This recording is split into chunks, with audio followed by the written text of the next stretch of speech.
So now we are coming to the Research Information System lecture 2. So in the previous lecture we have seen that how you can use the internet for getting your required information, and again we will recall the four situation. When you are just digging lot of data on the internet, if you are finding so many new things, then you will find that things are uncontrolled, and you'll be just finding that it is like finding a needle in the haystack. So you will be becoming information overloaded and you will feel dizzy. What you require is you should use this data in such a way that you can find out the things whichever is want for your research purpose. And for that, what you need is you need a information management at a personal level. The information management at a personal level, it would be doing so many things for you. Suppose you are taking this simple example that suppose I'm working on some research project and I'm finding the information on the internet, then what normally I'll be doing is I'll be creating the one folder, and in that folder only I'll be loading all the data. So normally even in my PC also, if you are going further, then you will find out that the PC would be looking like this. I'll be having one folder in that I'm creating so many folders as per the subject. And as per subject, suppose I'm going further, then I can find out I've just loaded all the file which I've downloaded from the internet. When you are downloading the file from the internet, the file name would be given by the publisher. Many a times you will find out that SD article 1, 2, 3, 4 like this, or you will find some kind of the non-understandable name of the files. And suppose you want to search out the papers, then you have to read the paper and after that you have to rename the file. So this will be creating a condition in which what you require is you require someone who read all the articles. Suppose you have downloaded around 100 or 150 articles, then you require some person who will read all the articles for you. You require someone who will rename all the articles. That after reading the entire article, depending upon the name of the title or name or title of the paper, you have to rename it, or as per the author, you have to rename it, or as per the journal or some publication date, you have to rename it. Normally, we had that habit that always when we are reading something, we'll put some kind of the note on the paper and we'll be just selecting few articles, and we will need someone who will manage all this article. So this create a condition in which we require some kind of the person or some kind of the system which will assist you in all this system. So the condition is like that. You'll be collecting the articles from the scientific journal, web resources, and other resources. That will create the entire connection. And what you require is you will require some kind of the manual note making on card or paper. You require analysis and you require to create a script writing or the technical material out of that. So we'll be just lightly discussing that before the invention of the computer, how the people were normally working on this aspect. So at that time, people were having the normal practice of making the card. The card would be a simple thing in which database is created on the paper. So on the card, they'll be writing the name of the articles. They will put the entire details of the bibliography along with the author who have written that article, journal name, volume, issue, and all other things. And after that only, Uber. So at that time, what the guide was doing, guide was creating the card on which all the details would be written, and the student are supposed to read the entire article, and from that, whatever the things is important that they are writing on the card. And after that, when they are coming next time to their guide, the guide will be just observing all the papers and all the cards, and he will also put the note on the card. And after that, when you are writing the paper, the guide will be selecting the specific card, and he will tell that okay, this paragraph you can write from this card, and whatever the sentence he want to write, that would be written on the card only. So that was the condition that was done in the era when the computer was not there. So now what we can do is now we can have some kind of the system which is known as the research information system. What it will do, it will collect the articles whatever you have downloaded from the different resources, and after that it will just create all these things for you, and it will make you ready for the script writing and even for the teaching material. So we'll be just taking the example of that, and this basically is known as the research information system. So research information system, in short, it is also known as the RIS, is the database or other information system storing the data on the research. So that would be the one kind of the database which is created to store the information related to your research. So RIS is the standardized text format developed by the Research Information System, incorporated the format name refer to the company to enable the citation program to exchange the data. So it is supported by the number of different kind of the reference managers, digital library, even Scopus, SEM Portal, Science Direct, Springer Link, and other. So what this is basically that whatever the PDF is uploaded on this article, that PDF itself would be having some kind of the tag. The tag would be the condition in which whatever the PDF is there, from that you can extract the information as per your requirement. Right now we are using the smartphone. So in your smartphone also you are having the GIS tag. So when you are taking the photograph with the GIS tag, what will happen? That whatever the GIS information, latitude, longitude would be there, that would be stored along with the time in your photograph. So next time when you are opening the photograph, you'll be just able to see that this photograph was taken at which place and on which date and which time. So this is known as the tag. So these are the different kind of the tag. So irrespective of the different kind of the journals where the PDF is loaded, they'll be just having the tag, and that would be universal. So that is basically a site from the developer side. So we'll be not taking much detail of that, but whatever the new PDF is there, that will have by default all this kind of the tag, right? So these are the tags are there, from that you can get the data. Even suppose you are taking the Google Scholar, from the Google also you can get the data in which such kind of the bibliographic information can be extracted. So in the previous lecture also we have seen that you can just take the data from the Google Scholar. So when you are exporting the data from the Google Scholar, you'll be having this bibtex format. So this bibtex format is format in which only the bibliographic information would be extracted. Bibliographic information is information about the publication detail of a paper. That will include the title of the paper, author, journal name, volume number, issue number, and page number. Each journal would be having the different kind of the format. So for that reason, we require some kind of the software to keep everything in a one order. So this is the format in which you can have the data from the Google Scholar also. There are so many RIS based software which is available. Zotero is the software which is normally coming as a plugin in the Mozilla Firefox web browser. You'll also have the JabRef. You'll also have the Mendeley Reference Manager, and so many commercially available softwares are also there. But we'll be taking the much detail of the Mendeley, because Mendeley is a free software which is available for the limited applications. So this is the basically details of the Mendeley. Suppose you want to go for the Mendeley download, then that is available freely. So you can just simply download from the Google. You can write down Mendeley download, and you can get the Mendeley. You can download it for the laptop. That is also having the version in which you can use on the mobile. So you can just download the application of the Mendeley also. So that will work on your mobile also. Suppose you are downloading on the laptop, then you have to just install the software. So the installation would be like this. Simply you have to accept the things, and after that only you have to go for the next, and that will be creating the entire folder of the Mendeley, and you will be just having the entire desktop like this. So when you are opening the folder, so when you are opening the software, you will be getting such kind of the tree, right? So this is the entire detail of that. Along with that, that will also have the two more plugin, and this plugin is for one plugin is for your Microsoft Office. Normally for the Word they are giving the plugin, and one plugin is given for the web browser. So you have to also install both the plugin, right? So that is a way by which you can get the entire detail. Now after that, it will ask for creating the Mendeley free account. So this Mendeley free account is also created, and for that you can utilize your Gmail or any other kind of the email services, and you can create your email account on this Mendeley. So when you are creating the email base account on the Mendeley, the Mendeley itself would be having the such kind of the website, and that will also give you the some limited kind of the space. So you can store the data on the computer, and at the same time you can also store the data in the Mendeley account. So that would be like your Google Drive. In Google Drive also we are storing the data. So similarly you can also you can also store the data on the Mendeley. So in the Mendeley you can have the different option. In that, one option would be my library, paper, groups, people, and dashboard would be there. So you can just store the data on the Mendeley also. So there are so many different kind of the features which are available. So this is the first feature, that whatever the data, suppose today you are starting using Mendeley. So before using the Mendeley, you might have downloaded so many data. So that data is already available with you. So what you want is you want to import all this data in the Mendeley. So it can be done by this simple way. You can just go to the 8 data, and in the 8 data you can select the folder where you have just store all the PDF file. So you can select the PDF file, and after that you can import it.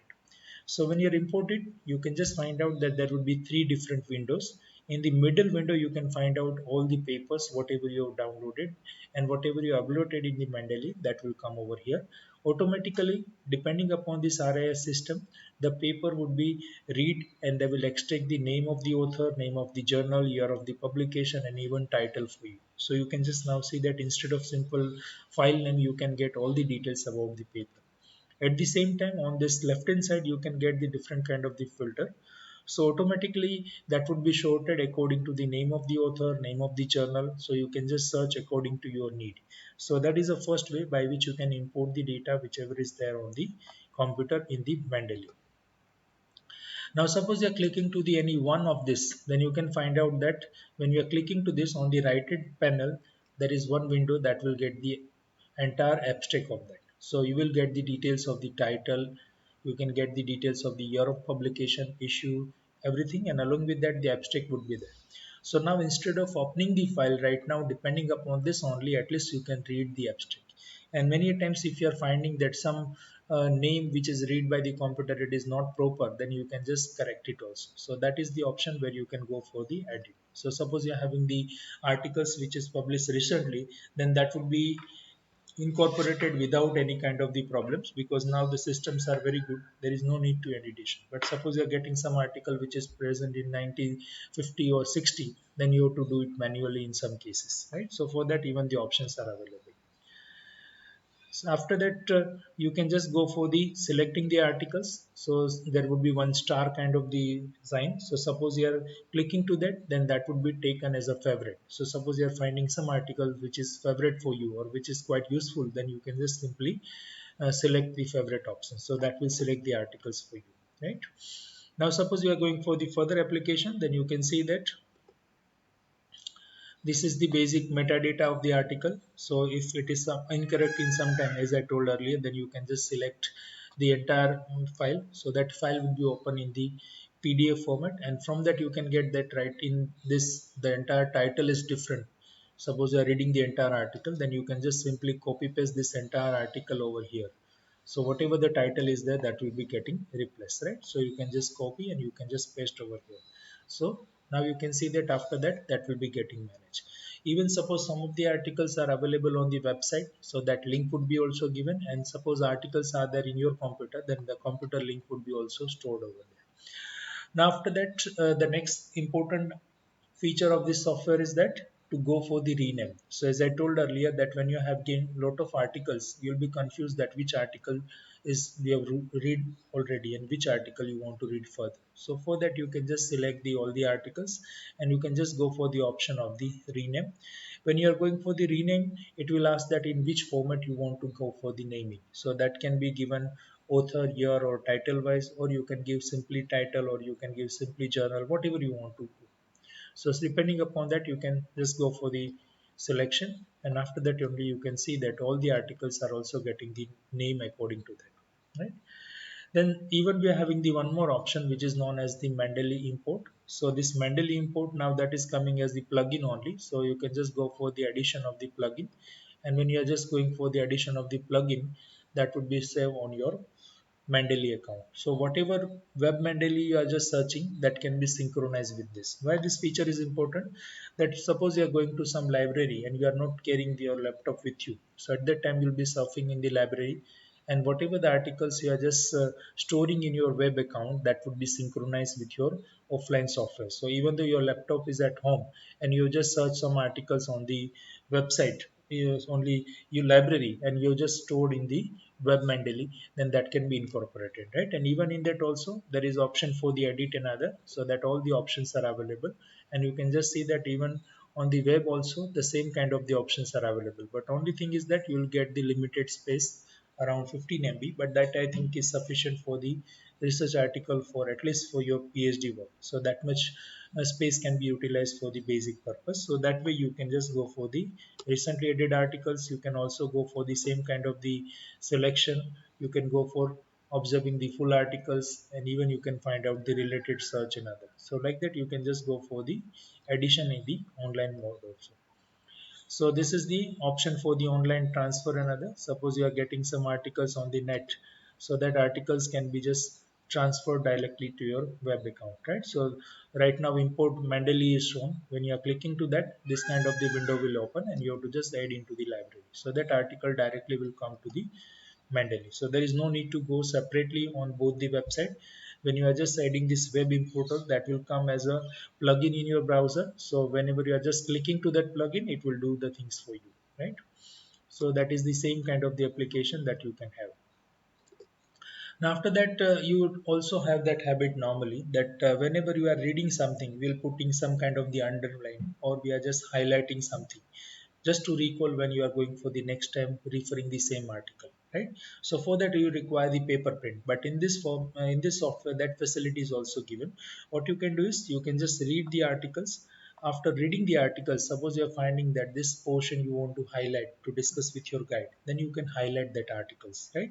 So that portion you can highlight it, and even you can put note also that whatever is written that you want to use it for the materials methods, or you want to add some your own kind of the notes in that, that everything you can add over here. So normally we have that habit of writing on the paper, putting the arrow on some line. So same kind of the things you can do. So you can just add the details over there, so that will become like this small kind of the sign, and when you're clicking to this sign, whatever your written notes is there, that will get appear, right? So that is the way that it would be utilized. And even there is a search facility for you, right? So this is the first part that you can do in the Mendeley.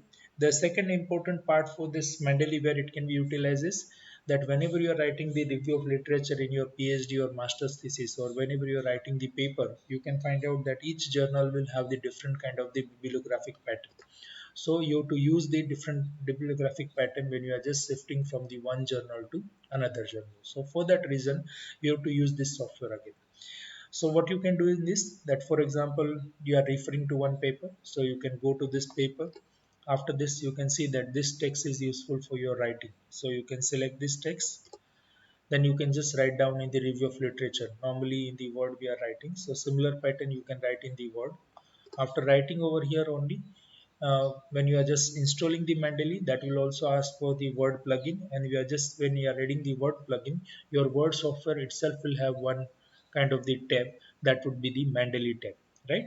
So whatever the citation manager tab will come, you have to click to that, and from that it will direct to your entire library, whatever the Mendeley library we have seen earlier, and you have to select the paper which you want to use, right? And you have to just simply go for the pressing the button site. So when you are just pressing the button site, what will happen?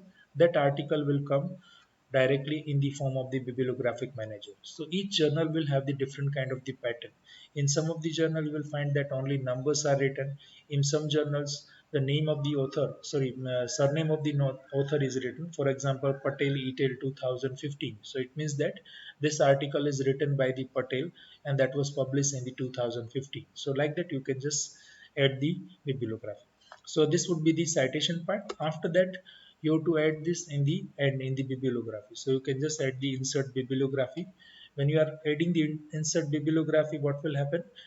Entire detail of that paper that would be coming at the end of the text. So normally, if you have seen paper, then you can see that always in the paper, wherever the text is there, in that in the short form Patel etel 2015 is written, but when you are going to the end of the paper, you can find out the entire details of the bibliography is written. So you can see that entire details of the paper at the end. So like that you can add different kind of the things. So suppose I'm selecting the nature pattern, then as per the nature pattern that would be written. Suppose I'm changing the journal from the one to another, then instead of changing the entire article, I have to just change the pattern of the bibliographic manager. So APA format, AMA format. So these are the most kind of the popular format, and even some format is not available in your software, whatever you install. There is a possibility that directly you can get the entire style for that. So for that you have to just visit the Mendeley.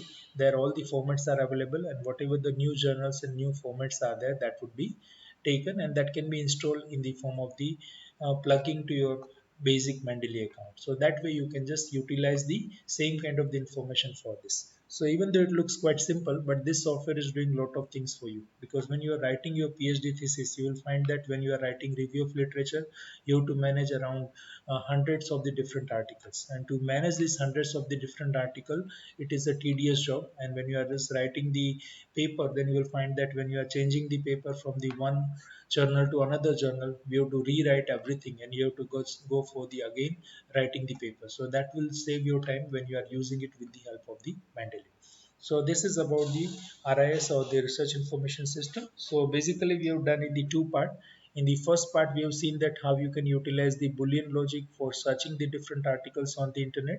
And in the second part, we have seen that how you can use the Mendeley, typically a software of the Research Information System, for managing all the data for your further analysis. Now after that, we'll also take some of the aspect of the ResearchGate and other kind of the sites where you can just go for the networking. So this is basically one kind of the scientific networking part. So ResearchGate is a site where you can just create your login. So suppose you are going for simple searching of the ResearchGate, then you can get the ResearchGate account like this. When you are just taking the ResearchGate account, you can create your account that is available freely. But the limitation, earlier it was not there, but now the limitation is there that you have to use the AC.in account only. So you cannot create your ResearchGate account without any kind of the education affiliation. So I think for the MSc that would be somewhat difficult, but when you are joining for the PhD, in PhD definitely will get the AC.in account. So you can create your AC.in account like any other thing, and you can just create the ResearchGate account. The ResearchGate account would be just having the same kind of the facility. You can also have the use this Facebook and other kind of the social media site. So this is one kind of the social media site, but this is not for the entertainment purpose. This is basically for the scientific networking purpose. So what would be there in this? So in this, it is having basic facility that suppose I am having my ResearchGate account, then what I can do is I can put my all the papers which I have published in that, and I can put the whole paper if it is freely available or open access, or if it is not freely available, at least I will put the abstract to this. So like that, whatever the person who have created their account in the ResearchGate, they will create their own profile, right? And that would be different kind of the groups and other in which you can search. Now suppose you are new to some field and you want to find out some literature. For example, you want to work on the cancer biology, so you are searching the cancer biology in the ResearchGate. So you can just see that in the literature search you can put the cancer and you can get all the articles in this. So these are the articles which are not coming from the directly publisher side, but these are the articles which are coming from the author side. So ResearchGate is basically a site where all the authors are collected their paper and they'll be just uploading their paper. So this is basically a consortium of the authors, right? So suppose you are going over there, then you can just find out the at least abstract and you can get the basic detail of that. If author has given the full paper, then you can get the full paper over there. If it is not get the full paper, then what you can do is you can put the request to this article. So in the earlier time when such kind of the facility was not there, people used to have the card, and this card would be having the name of the institute and other, and after that simply you have to go to the posting this card to the original author, and in the 1 or 2 months, if the author is having that much kind of the time and liberty, then he will send hard copy to you. But now that much time nobody is having, and even we are not having the hard copy of the paper. So this will be just having that request that suppose I'm requesting the article which is published by one person in the USA who is having the account in the ResearchGate, then immediately he will get the message in his ResearchGate account that person from India is asking for this article. So he can just put the allow the article. So whatever the requested article is there, that is privately given to me. So that way, without violating the basic ethical issues and even copyright issues and other, directly I can get the articles whichever I require. So for that purpose, this ResearchGate is quite important. Then secondly, suppose you want to publish some kind of the journals, publish some kind of the paper in the journal, and you want to find out that what are the basically suitable journal for that. So that kind of the facility is also there in this. So you can paste the article and you can just find out the journals, and you can find out that which are the journals which are having the similar kind of the papers. So that would be helping you to find out the journals. Even it will give the basic detail of the journal. It will give the information about the impact factor, 5 years impact factor, citation articles and others. So you can at least get that whatever the journals you are searching, that journal is good or not. So that is basically a use for this. Now, normally when we are going for the publication, always you can find out some kind of the word impact factor, citation, and other. So, as a research student, you should understand that what is the impact factor. So, the impact factor is of an academic journal is the measure of reflecting the average number of citation to the recent article published in the journal. So basically impact factor is dealing with the quality of the journal. So it is the frequency used as a proxy for relative importance of the journal with the field, and with the higher impact factor deemed to be more important than is the lower one. So suppose you are talking about the good journal, then always the good journals would be having the good impact factor. And this impact factor is basically calculated depending upon the journal citation report, and that is came into existence from the 1975, right? So suppose you are taking the one example that if any given year the impact factor of the journal is the average number of the citation received per paper published in the journal during the two preceding years. So for example, if journal has impact factor 3 in 2008, then its paper published in the 2006 and 7 received 3 citations each on average of the 2008. So 2008 impact factor of a journal can be calculated as follows. 2008 impact factor is equal to A divided by B. So A would be number of times the article published in the journal in 2006 and 2007 were cited by the article index in the journal during 2008. In same way, B is the number of the total citable item published by the journal in 2006 and 7. So A would be the number of citation and B would be the total number of the articles which are published. So depending upon that, this impact factor is given. So this impact factor is quite important to find. Now again we have seen that there is one more word come in this definition only, that is the General Citation Report. So General Citation Report is an annual publication from the Science and Scholarly Research Division of the Thomson's Reuters, and that is now getting integrated with the Web of Science. So that will create the JCR report, and this JCR report is basically utilized to calculate the impact factor. So whenever you are just going to the good journal, always you have to see that kind of the impact factor in this. And this, as I told earlier, that this is basically published by the Thomson Reuters. So this is the Web of Science website where you can get the entire details of that. Suppose you are getting the impact factor, then impact factor for that you require at least account in the Web of Science, or even you require the account in the Scopus. You can get the impact factor from the ResearchGate also. So if you're having your research article in the ResearchGate, you can get the impact factor of that. Similar to that, even one more networking kind of the ID is required for the researcher, which is known as the ORCID ID. So whenever you are just creating any kind of the papers and other, now they are always demanding the ORCID ID. So this ORCID ID is also must for you people. So you have to create your ORCID ID that is available freely, and that you can get the entire part. Now, as you have seen earlier, similar to that, even there is citation index is also coming. So citation index is a kind of bibliographic database. An index is citation between the publication. So that will give you the citation. Now, suppose you want to see your citation, then where you can get your citation? So you have to create your Google Scholar account, and in the Google Scholar account, you can upload your articles. So Google Scholar automatically will find out that how many citations are coming for your paper. So that will give you the live kind of the numbers for the citation, right? Along with the citation, that will also give you two more kind of the digits. So citation is the number of citation to all publication. The second column has the recent version of this matrix in which new citation in the last 5 years is added. Depending upon that, even they are giving one more index which is known as the H index. So H index is the largest number H such that H publication have at least H citation. So the second column has the recent version, and it is the largest number H such H publication have at least new citation in last 5 years. Similar to that, even it will also give one more index that is known as the I10 index. So I10 index is the number of publication with at least 10 citation, and the column has the recent version that is for the last 5 years. So even at an individual level, a researcher will get their own H index and I10 index. If the number of the citations are more, it reflects that whatever the articles are published by this author, that is having that much impact in the society, that so many people are also referring to the articles. The H index, it will show that what is the minimum number of the articles which is get in all the papers, right? So suppose I'm having the H index, for example 15, then it means that I'm having the 15 minimum articles for the minimum citation for my papers, whichever is the year I'm counting. Same way I10, that is for the citation which is having the publication with the citation of the 10. So this kind of the things H index and I10 would be coming. Besides that, for the research methodology purpose, various times you have to use the statistical tools. So statistic, I think even you're done with the kind of the Excel and other, but there is one online website. So you can just go to this website and you can select the test, whatever you want to do. And this will give you the ready-made kind of the basic introduction. After getting the basic introduction, you can just go for such kind of the next page. In that form will come, and simply by filling this form only, you can get the desired output for you. So that much is enough for the research information system. Thank you very much. And if you're having any query, then we can interact further. Thank you.